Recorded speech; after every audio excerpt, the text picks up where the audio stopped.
안녕하세요. 오늘 낭독극을 맡게 된 극단라면 대표 박지은이라고 합니다. 감사합니다. 제가 오늘 소개해드릴 낭독극은요, 복현동을 바라보다 닮아진 소나무입니다. 그럼 낭독극을 시작하도록 하겠습니다. 복현동을 바라보다 닮아진 소나무. 안녕하세요, 여러분.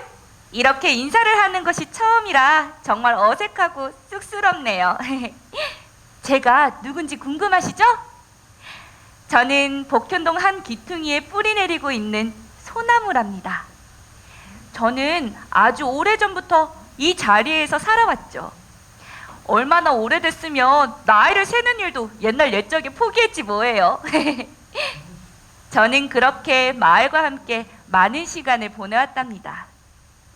저는요, 마을을 바라보는 것을 참 좋아해요. 어느 계절에서도 푸르른 잎들과 함께 마을 사람들을 지켜봤죠. 그래서 오늘은 제가 오랜 시간 바라본 마을의 이야기를 여러분에게 들려주려고 해요. 옛날에 복현동은 조용할 틈이 없는 곳이었어요. 왜냐하면 아이들이 정말 많았거든요. 골목골목 뛰어다니는 아이들의 시끌벅적한 모습은 마을에 늘 활기를 줬죠. 제잘제잘 장난기 가득하고 힘찬 목소리가 아직도 귓가에 아른거려요. 저는 늘 아이들의 놀이터였답니다. 무궁화 꽃이 피었습니다. 술래잡기, 딱지치기 등 아이들은 놀이를 할 때마다 절 찾아왔고, 아이들과 함께 놀 때면 시간 가는지 몰랐어요. 그중 제가 가장 좋아했던 놀이는 숨바꼭질이었어요. 술래가 저에게 기대어 눈을 숨긴 채 숫자를 세면 다른 아이들이 허겁지겁 뛰어가서 숨을 곳을 찾아갔죠. 높은 곳에서 마을을 보며 아이들이 어디에 숨었는지 찾는 건 정말이지 재미있는 일이었어요.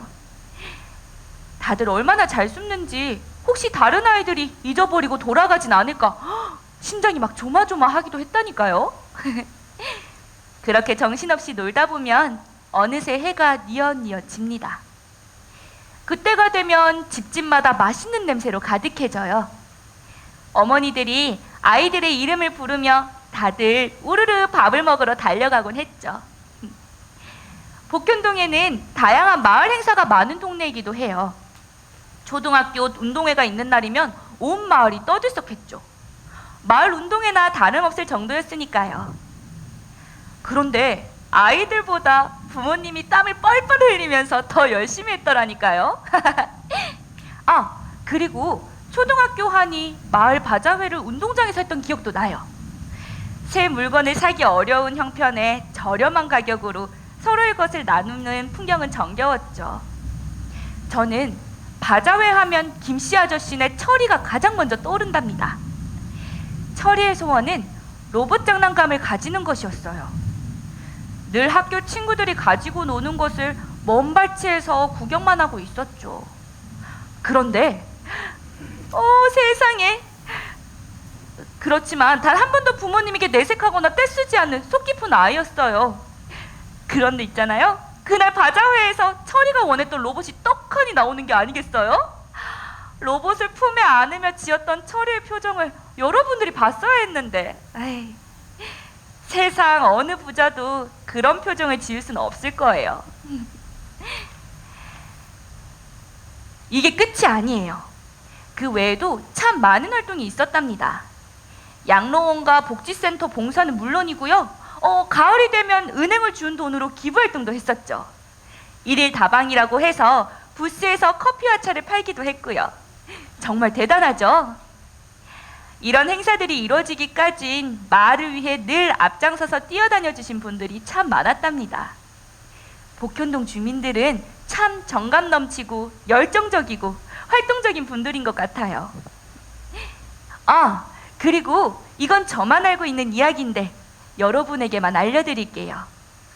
그때는 몹시 추운 겨울이었어요. 게다가 그날은 눈도 너무 많이 와서 앞이 안 보일 정도였죠. 거리에는 지나가는 사람 한 명 없었고 깜깜한 밤, 모두가 잠들어 있는 고요한 밤이었답니다. 저는 가지에 쌓인 눈들을 털어내느라 잠에 들지 못하고 있었죠. 너무 많아. 그런데 어디선가 이상한 소리가 들리는 거예요. 자세히 들어보니 누군가 끙끙 앓는 소리였어요.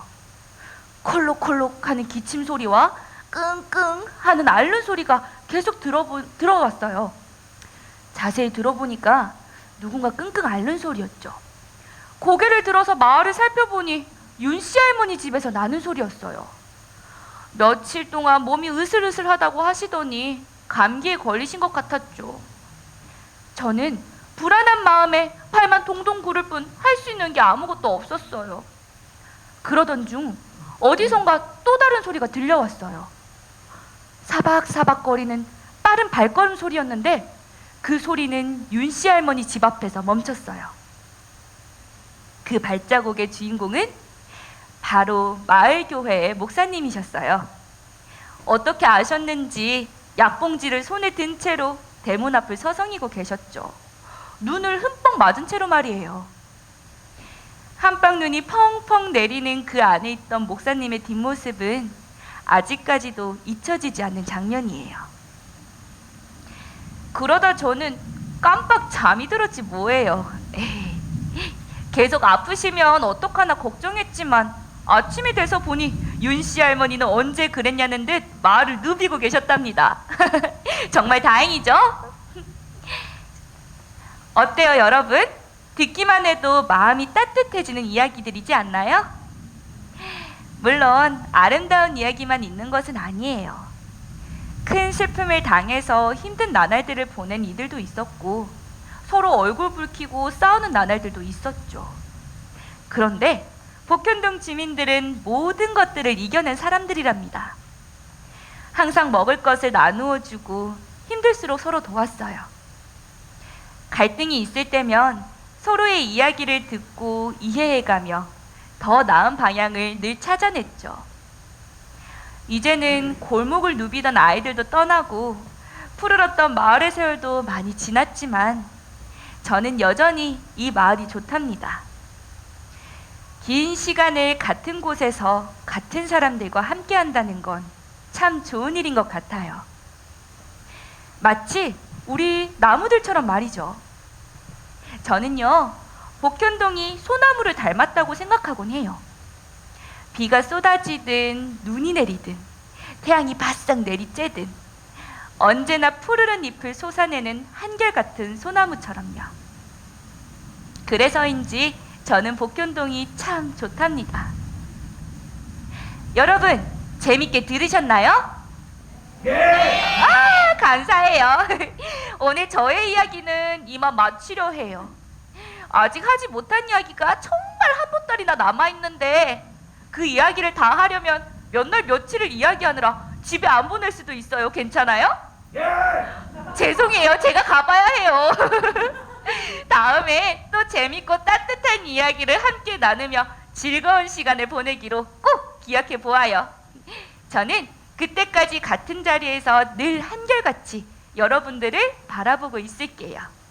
그럼 모두들 따뜻한 연말 보내시고 늘 건강하고 행복하세요.